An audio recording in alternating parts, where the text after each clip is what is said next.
Hi, I'm Alex Yankov. And I'm Priyanka Balapan.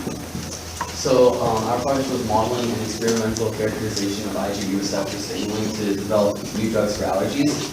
And the overall purpose of our project was to develop a new drug for allergies. And we did this using two different methods, which were modeling and experimental biology. And we used these two methods to study intracellular signaling in an immune cell called a mast cell.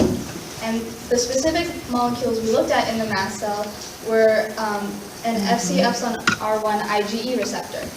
And this receptor gets phosphorylated, or a phosphate is transferred onto it, and this signals other molecules to come and bind to it, and this starts the whole signal cascade. But what we don't know is that, what we do know is that there are two tyrosines on this, on one of the subunits of the Fc epsilon R1 receptor.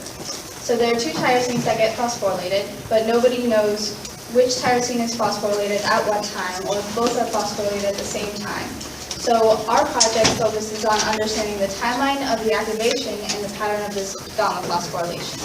So our hypothesis is that if we develop a drug that will stop the signal cascade in the mast cell before the degranulation occurs, and current day medications stop the cell signal cascade after the degranulation occurs, it would be more effective than current day medication.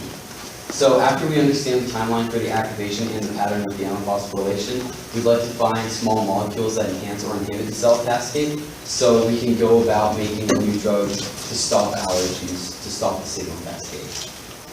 So I was the experimental part of the project, and after using various methods, I found an antibody that can detect the phosphorylation of the first tyrosine. And what I found was that this tyrosine was phosphorylated at 2 minutes, but had dephosphorylated by 5 minutes. These, the 5-minute samples were a bit inconclusive, so I'll have to redo those results, and then I compared this with the modeling results. So I made a stochastic model, which means that I have to run the model over 100 times in order to eliminate the element of randomness. So after I ran this model, I found that there was phosphorylation at 2 minutes, but there was also phosphorylation at 5 minutes.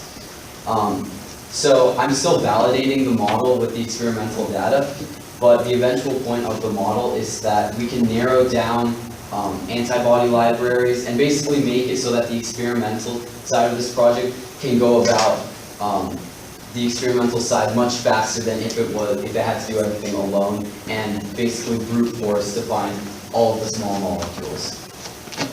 And this methodology that we used here can also be used to study other phosphorylation-based signal cascades, such as cancer. So this methodology can be used for many other things besides allergies. Thank you very much.